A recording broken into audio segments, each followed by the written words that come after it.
الحمد لله رب العالمين، والصلاة والسلام على سيد الأنبياء والمرسلين محمد بن عبد الله الأمين، وعلى آله وأصحابه وأزواجه وذرياته أجمعين، ومن تبعهم بإحسان ودعا بدعوتهم إلى يوم الدين. أما بعد، فأعوذ بالله من الشيطان الرجيم. بسم الله الرحمن الرحيم. يا أيها الذين آمنوا كتب عليكم الصيام كما كتب على الذين من قبلكم لعلكم تتقون. وقال تعالى: شهر رمضان الذي أنزل فيه القرآن هدى للناس وبينات من الهدى والفرقان، فمن شهد منكم الشهر فليصم، ومن كان مريضا أو على سفر فعدة من أيام أخر، يريد الله بكم اليسر ولا يريد بكم العسر، ولتكملوا العدة ولتكبروا الله على ما هداكم ولعلكم تشكرون. صدق اللہ مولانا العظیم. قابل صد احترام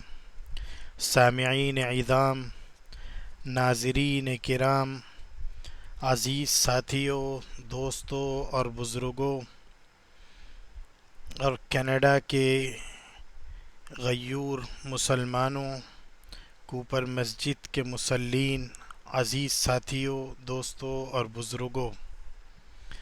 6-7 سال کے عرصے کے بعد یہ پہلا موقع ہے کہ میں آپ حضرات کے درمیان حاضری سے محروم ہوا ہوں. کورونا وائرس کی اس وبا نے، اس مرض نے دنیا کے نظام کو درہم برہم کر رکھ دیا. نظام دنیا مختل ہو کر رہ گیا. قیامت کا منظر جو قرآن کریم نے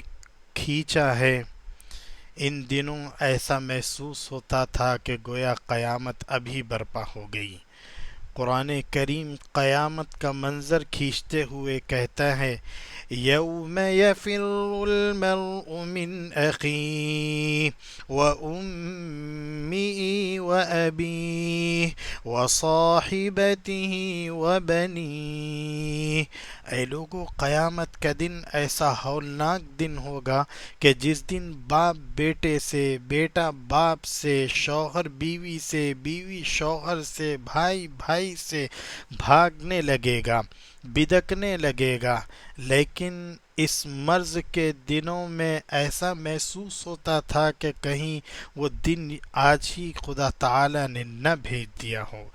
ہر انسان ایک دوسرے سے بدکنے اور بھاگنے لگا ہے. بہت سے رشتہ داروں نے اپنے رشتہ داروں کی میت کی تدفین سے اور ان کی آخری رسومات کو ادا کرنے سے بھی انکار کر دیا. اسی وبا کی وجہ سے حالات ایسے بنے کہ میں آپ حضرات کے درمیان حاضر نہ ہو سکا. یقیناً یہ میرے لیے ایک بہت بڑی محرومی کی بات تھی، لیکن کوپر مسجد کی انتظامیہ نے، محترم جناب وسیم احمد صاحب جو ایک متحرک اور فعال شخصیت ہیں، جن کو خدا تعالی نے بے پناہ خوبیوں کے ساتھ ساتھ علمی ذوق سے بھی نوازا ہے، انہوں نے مجھے یہ حکم دیا، اور کوپر مسجد کے جو دیگر منتظمین اور میرے جو متعلقین و محبین تھے، انہوں نے یہ کہا کہ مفتی صاحب، جہاں آپ رمضان کے مقدس مہینے میں فجر کے بعد اپنے تفسیر کے پروگرام کو جاری رکھتے تھے،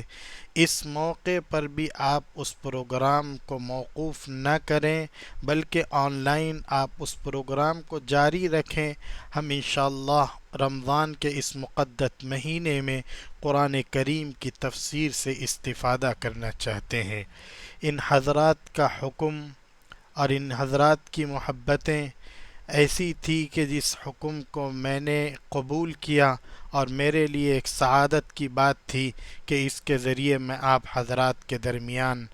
رابطہ کر سکوں، حاضر ہو سکوں۔ اس لیے میں یہ چاہتا ہوں کہ رمضان کے مقدس مہینے میں جہاں میں تفسیر بیان کرتا تھا، ہماری وہ تفسیر تو ترتیب وار ہوتی تھی۔ ہم سورہ آل عمران کے قریب قریب پہنچ چکے تھے، لیکن اس سال کیونکہ فجر کے بعد بہت سے لوگ حاضر نہیں ہو پاتے تھے اپنی مصروفیات کی وجہ سے، لیکن لاک ڈاؤن کی وجہ سے اس مرتبہ وہ اپنے گھر میں موجود ہیں اور ان کو اتنا موقع ملتا ہوگا کہ وہ قرآن کریم سے اپنے تعلق کو برقرار رکھ سکیں، قرآن کریم سے زیادہ استفادہ کر سکیں۔ اس لیے میں اس موقع پر اپنی اس ترتیب کو چھوڑ کر یہ چاہتا ہوں کہ سورہ فاتحہ، سورہ بقرہ، سورہ آل عمران کی تفسیر کے ساتھ ساتھ سورہ یوسف کی مکمل تفسیر آپ حضرات کے سامنے بیان کروں۔ دعا فرمائیں کہ اللہ تعالی ہمارے ان عزائم کو اور ہماری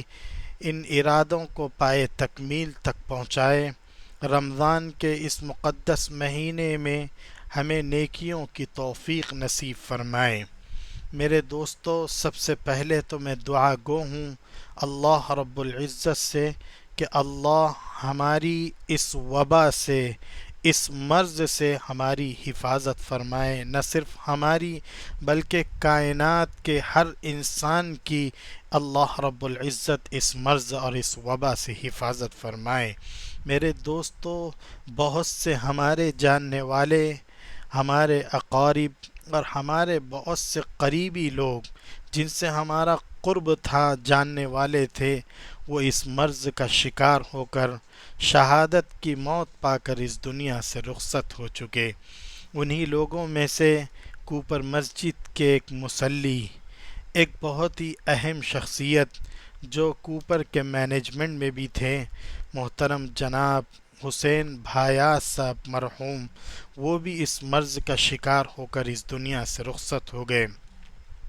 اللہ رب العزت سے دعا فرمائیں کہ اللہ ان کے درجات کو بلند فرمائیں، ان کی قبر کو جنت کے باغوں میں سے ایک باغ بنائیں، ان کی قبر کو جنت کے بابوں میں سے ایک باب بنائیں۔ اللہ رب العزت ان کے خاندان کے افراد کو صبر جمیل عطا فرمائے۔ میرے دوستو، بھایا صاحب مرحوم کو میں 6-7 سال کے عرصے سے جانتا تھا۔ فجر کی نماز کے بعد جب تفسیر کے پروگرام سے فارغ ہوتا تھا تو اپنے مسکراتے ہوئے چہرے کے ساتھ مجھ سے ملتے تھے، اور میں جس ادارے کی خدمت کرتا تھا اس کا حساب و کتاب بھی انہی کے پاس ہوتا تھا۔ اس مسئلے میں کوئی بات ان سے پوچھنی ہے یا مجھے کوئی بات ان سے عرض کرنی ہوتی تو میں عرض کرتا تھا۔ کبھی کبھی میں اپنی نااہلی اور سستی اور کاہلی کی بنیاد پر وہ مجھ سے کوئی چیز مانگتے کہ مفتی صاحب فلاں آدمی کا وہ ایڈریس یا اس کا فون نمبر آپ مجھے دے دیں، مجھے ایڈ کرنا ہے۔ میں اپنی نااہلی کی وجہ سے وہ میں نہ دے سکتا 1 دن یا 2 دن میں، تو کبھی ان کے چہرے پر شکن نہیں آتی تھی۔ وہ مسکراتے ہوئے ملتے تھے اور کہتے تھے مفتی صاحب شاید آپ جلدی میں بھول گئے، دوبارہ گھر سے جب آپ آئے تو وہ لیتے ہوئے آئیں۔ وہ بہت سی تنظیموں سے وابستہ تھے، افراد کی خدمت کرتے تھے، انسانیت کی خدمت کرتے تھے، کئی ہاسپٹل کے ذمہ داروں میں سے تھے، اور بہت سے غریبوں، یتیموں اور مسکینوں کی تعلیم کا انتظام فرماتے تھے۔ مدارس میں پڑھنے والے طلباء نہیں جانتے تھے کہ ایک آدمی ہے دور بیٹھے ہوئے جو ان کی تعلیم کا انتظام فرماتا ہے۔ وہ بہت مخلص نیک آدمی تھے، سوشل ورکر تھے، لیکن خدا تعالی نے اس رمضان کی آمد سے پہلے ان کو اپنے جوار رحمت میں بلا لیا۔ اللہ رب العزت ان کی خدمات کو قبول فرمائے۔ بھایا صاحب اب ہم سے جدا ہو کر بہت دور چلے گئے، وہ دور اتنی دور چلے گئے کہ ہم ان کو پا کر بھی کچھ پا نہ سکے، اور ان کے کٹھن راستے پر دو چار قدم چلنے کی ہمت بھی جٹا نہیں سکے۔ لیکن اب وہ دور چلے گئے تو وہ ہم سے یہ کہتے ہیں کہ بیٹے، میں نے جو انسانیت کی خدمت کے لیے، لوگوں کی تعلیم و تعلم کے لیے، لوگوں کی فلاح و بہبود کے لیے جو کام شروع کیا تھا، اس کام کو چھوڑنا نہیں بلکہ اس کام کو لے کر چلتے رہنا۔ اس لیے آپ رمضان المبارک کے مقدس مہینے میں جہاں اپنے لیے، اعزا و اقارب کے لیے اور تمام جاننے والوں کے لیے، انسانیت کے لیے دعا فرمائیں، تو وہاں ایک عظیم شخصیت محسن بھایات مرحوم کو بھی اپنی دعاؤں میں شامل فرمائیں اور مجھے بھی اپنی دعاؤں میں شامل فرمائیں۔ میرے دوستو، رمضان المبارک کا مقدس مہینہ ہم پر سایہ فگن ہونے والا ہے۔ کچھ ہی ساعتیں، کچھ ہی گھڑیاں بلکہ کچھ گھنٹے باقی ہیں کہ وہ ایک عظیم مہینہ ہم پر سایہ فگن ہونے والا ہے۔ نبی کریم علیہ الصلاۃ والسلام، حضرات صحابہ اس مہینے کی آمد کا انتظار فرماتے تھے، اور اس نیکیوں کا سیزن کے مہینے کی آقا اتنی شدت سے انتظار فرماتے تھے کہ حضرات محدثین، حضرات صحابہ فرماتے ہیں کہ جب اللہ کے نبی علیہ الصلاۃ والسلام رجب کا چاند دیکھتے تھے تو آپ یہ دعا فرماتے تھے، اللہم بارک لنا فی رجب و شعبان وبلغنا رمضان۔ اے اللہ رجب اور شعبان کے مہینے میں برکت عطا فرما، اے اللہ رجب اور شعبان کے مہینے میں ہماری عمر میں اتنی برکت عطا فرما اور ہمیں رمضان تک پہنچا دے تاکہ رمضان کی مقدس رحمتوں، برکتوں، سعادتوں کو ہم حاصل کر سکیں اور ان سعادتوں اور ان رحمتوں سے ہم محروم نہ ہو سکے۔ نبی کریم علیہ الصلاۃ والسلام حضرات صحابہ کو بھی اس طرف متوجہ فرماتے تھے، چنانچہ حضرت سلمان رضی اللہ تعالی عنہ کی حدیث کتب حدیث میں موجود اور منقول ہے، فرماتے ہیں کہ اللہ کے نبی علیہ الصلاۃ والسلام شعبان کے آخری دن حضرات صحابہ کو مخاطب کر کے یہ خطبہ ارشاد فرماتے تھے کہ اے میرے صحابہ، قد اظلکم شہر عظیم شہر مبارک، اے لوگو تمہارے سامنے ایک ایسا مہینہ آنے والا ہے، تم پر ایک ایسا مہینہ سایہ فگن ہونے والا ہے جو مہینہ بابرکت ہے، رحمتوں سے بھرا ہوا ہے۔ شہر فیہ لیلۃ مبارکہ، اللہ نے اس مہینے کے اندر ایک رات رکھی ہے جو رات بڑی برکت والی اور سعادت والی ہے، جسے ہم شب قدر فرماتے، شب قدر کے نام سے جانتے ہیں۔ اس شب قدر کے بارے میں اللہ فرماتا ہے، لیلۃ القدر خیر من الف شہر، کہ وہ قدر کی رات 1000 مہینوں سے بہتر ہے۔ میرے دوستو، حضرات مفسرین نے یہ بیان کیا ہے کہ صرف 1000 مہینوں سے بہتر وہ رات نہیں ہے، بلکہ اللہ نے اہل عرب کے قاعدے کے مطابق الف شہر کے لفظ کو استعمال کیا ہے۔ مطلب اگر کسی چیز کی کثرت کو اور کسی چیز کی زیادتی کو بیان کرنا ہوتا تھا تو اہل عرب الف کا لفظ استعمال کرتے تھے، تو اللہ رب العزت انہی کے انداز میں یہ فرماتا ہے کہ لیلۃ القدر ایسی برکت والی رات ہے جو 1000 مہینوں سے بہتر ہے، یعنی اس مہینے کی برکت 1000 مہینوں سے بھی زیادہ ہے، اور اتنی یہ برکت والی رات ہے کہ انسانی ذہن اس کا تصور نہیں فرما سکتا۔ اور شب قدر کی یہ رات اللہ رب العزت نے نبی کریم علیہ الصلاۃ والسلام کے صدقہ طفیل میں ہم کو نصیب فرمائی ہے۔ چنانچہ حضرات صحابہ ایک مرتبہ آپس میں یہ گفتگو کرنے لگے کہ ہماری عمریں اعمار امتی بین 60 و 70، کہ امت محمدیہ کی امتیں 60 اور 70 سال کے درمیان ہیں۔ عام طور پر لوگ اتنے ہی دن زندہ رہتے ہیں، ان کی عمریں 60 یا 70 سال ہیں، اور 60 اور 70 سال کی عمر میں ہم اتنی عبادت نہیں کر سکتے جتنی گزشتہ قوموں نے کی ہیں۔ ان میں سے بعض 200 سال تک، بعض 400 سال تک، بعض 1000 سال تک زندہ رہے اور خدا تعالیٰ کی عبادت کرتے رہے، لیکن افسوس کہ ہماری عمریں اتنی نہیں ہیں کہ ہم ان کے برابر نیکیاں کر سکے۔ تو خدا تعالیٰ نے نبی آخر الزمان، امام الانبیاء، خلاصہ کائنات، رحمت دو عالم، احمد مجتبی، محمد مصطفیٰ صلی اللہ علیہ وسلم کی برکت سے، آقا کے صدقے میں ہم کو یہ بابرکت رات عطا فرمائی۔ اگر ہم اس مہینے کی ایک رات میں عبادت کر لیں گے تو اللہ ہمیں کئی سال کا ثواب عطا فرمائے گا۔ میرے دوستو، رمضان المبارک کے مقدس مہینے میں یہ رات ہے، ہم اس رات کو کیسے حاصل کر سکیں؟ حضرات علماء نے اس کے مختلف طریقے اور مختلف تدبیریں بتائی ہیں۔ چنانچہ بہت سے لوگ یہ فرماتے ہیں کہ اگر ہر انسان رمضان کے ہر رات میں عبادت نہ کر سکے تو اس کے لیے آسان طریقہ یہ ہے کہ رات کی 2 نمازیں ہوتی ہیں، مغرب اور عشاء کی نماز،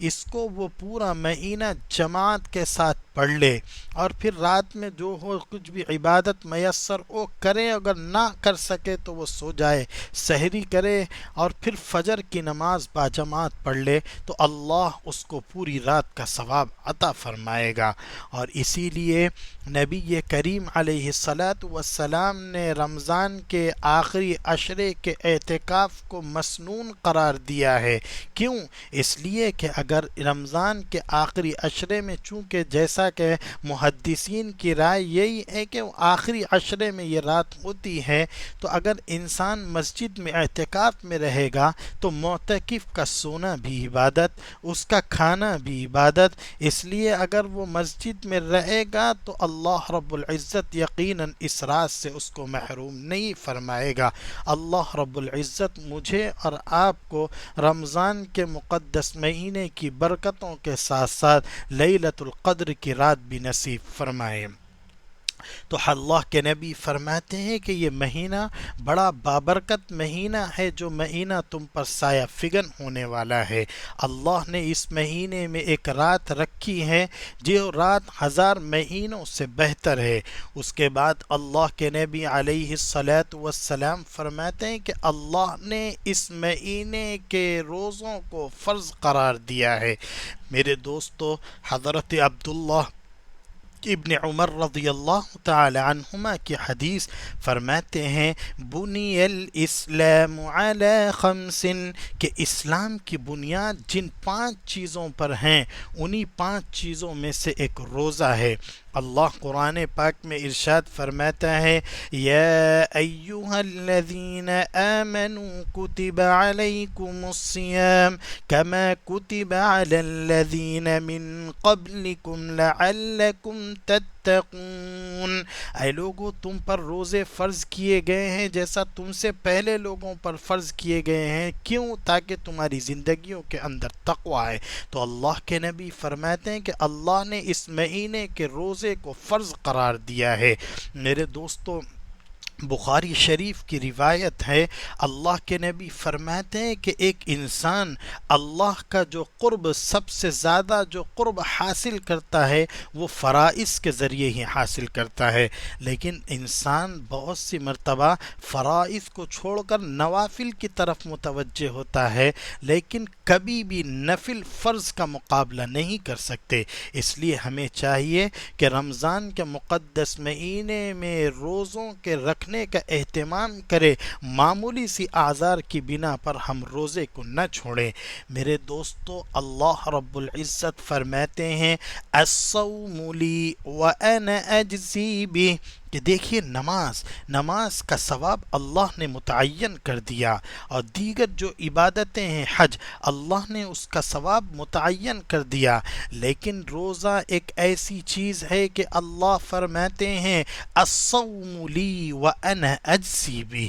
کہ لوگوں روزہ میرے لیے ہے اور میں ہی اس کا بدلہ عطا کروں گا۔ میرے دوستو، اللہ نے یہ خصوصیت روزے کو کیوں عطا کی ہے؟ حضرات علماء اور محدثین فرماتے ہیں کہ انسان نماز پڑھتا ہے تو اس کو نماز پڑھتے ہوئے کوئی دیکھ سکتا ہے، اگر انسان صدقہ کرتا ہے تو کوئی انسان صدقہ کرتے ہوئے اسے دیکھ سکتا ہے، یا کم از کم وہ انسان جس نے اس سے صدقے کو حاصل کیا ہے وہ جانتا ہے کہ اس آدمی نے مجھے صدقہ دیا۔ تو ہر عمل کو کوئی نہ کوئی انسان دیکھتا ہے، لیکن روزہ ایک ایسی چیز ہے کہ آدمی اگر روزہ رکھ لے اور وہ کسی کے سامنے بیان نہ کرے تو ہر آدمی اس پر مطلع نہیں ہو سکتا، اس میں کامل درجے کا اخلاص ہوتا ہے۔ اس لیے اللہ فرماتے ہیں الصوم لی وانا اجزی بھی، کہ لوگوں روزہ میرے لیے ہے اور میں ہی اس کا بدلہ عطا کروں گا۔ حضرت حضرات علماء اعظام کے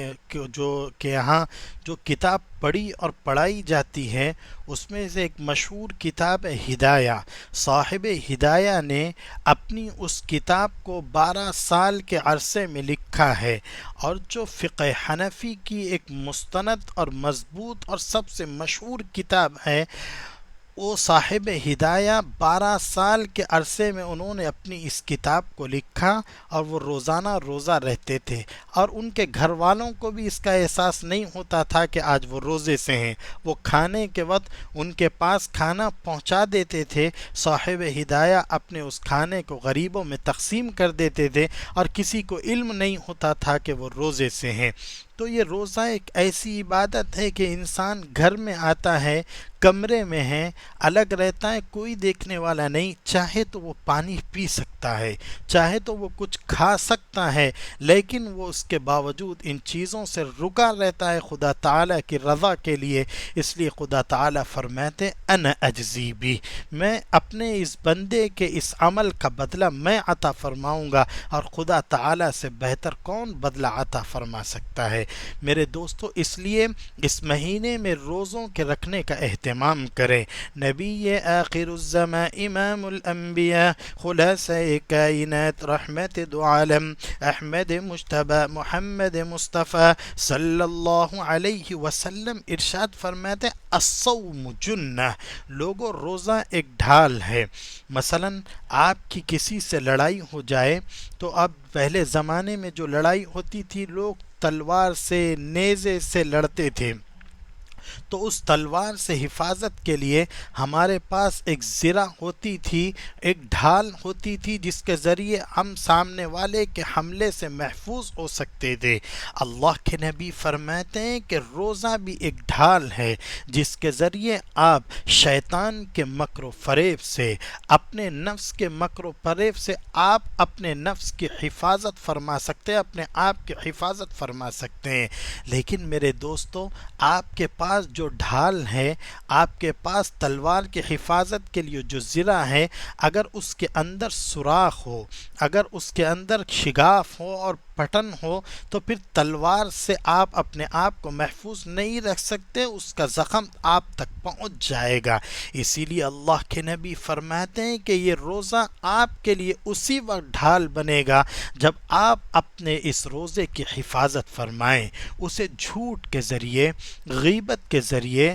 حسد کے ذریعے، بغض کے ذریعے، کینے کے ذریعے، بڑائی کے ذریعے، تکبر کے ذریعے آپ اس روزے کو خراب اگر نہیں کریں گے تو آپ کا یہ روزہ ڈھال بنے گا۔ ایسا نہ ہو کہ آپ غیبت کر کے، چغلی کر کے کہیں اپنے اس روزے کو خراب نہ کریں۔ اللہ رب العزت مجھے اور آپ کو صحیح طور پر شریعت کے مطابق روزہ رکھنے کی توفیق عطا فرمائے۔ تو اللہ کے نبی اس حدیث میں فرماتے ہیں کہ اللہ نے اس مہینے میں رمضان کے روزوں کو فرض قرار دیا ہے،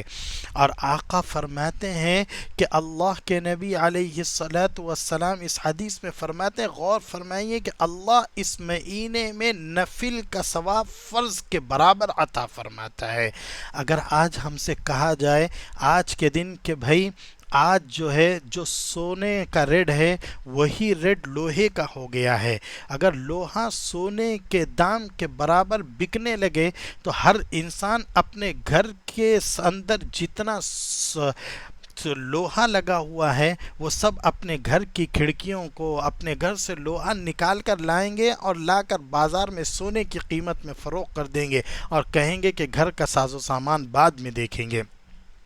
تو اللہ اس مہینے کے اندر نفل کا ثواب فرض کے برابر عطا فرماتا ہے، جبکہ فرض کا مقابلہ نوافل کبھی نہیں کر سکتے، لیکن اس مہینے میں یہ جو موسم بہار ہے، نیکیوں کا سیزن ہے، اللہ اس مہینے میں نفل کا ثواب فرض کے برابر عطا فرماتے ہیں، اور ایک فرض کا برابر فرض کا ثواب 70 فرائض کے برابر عطا فرماتے ہیں۔ اس لیے ہمیں کثرت سے اس مہینے میں عبادت کا، نوافل کا، فرائض کا اہتمام کرنا چاہیے۔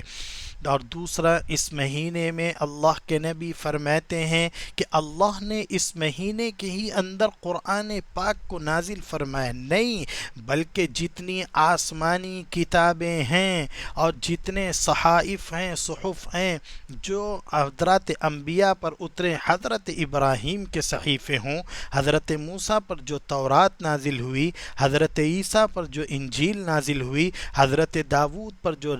زبور نازل ہوئی، یہ جتنے آسمانی صحیفے ہیں، اس کے بارے میں علامہ عبد القادر جیلانی رحمہ اللہ فرماتے ہیں کہ یہ سب کے سب اللہ نے رمضان کے مقدس مہینے میں اپنے اس کلاموں کو نازل فرمایا ہے۔ چونکہ رمضان ہی میں خدا تعالیٰ کا یہ کلام نازل ہوا ہے، اس لیے ہمیں چاہیے کہ کثرت سے قرآن کریم کی تلاوت کریں، اس کی تفسیر کو پڑھیں، اس کی تفسیر کو سنیں اور قرآن کریم سے اپنے تعلق کو مضبوط بنائیں۔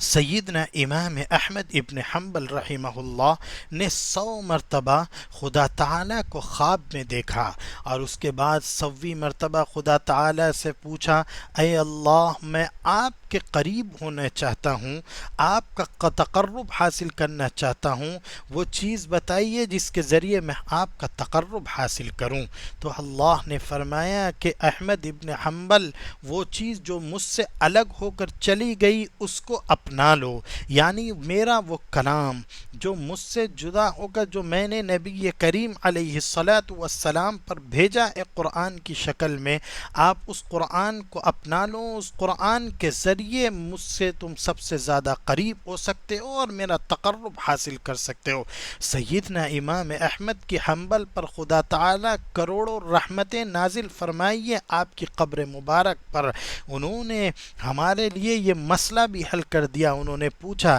بفہم او بغیر فہم، اے اللہ آپ یہ بتائیے کہ کیا قرآن ہم سمجھ کر پڑھیں یا بغیر سمجھ کر پڑھیں، کیسے آپ کا تقرب حاصل ہوگا؟ اللہ فرماتا ہے بفہم او بغیر فہم، چاہے سمجھ کر پڑھو چاہے بغیر سمجھ کے پڑھو، تم اس کے ذریعے میرا تقرب حاصل کر سکتے ہو۔ اس لیے ہمیں چاہیے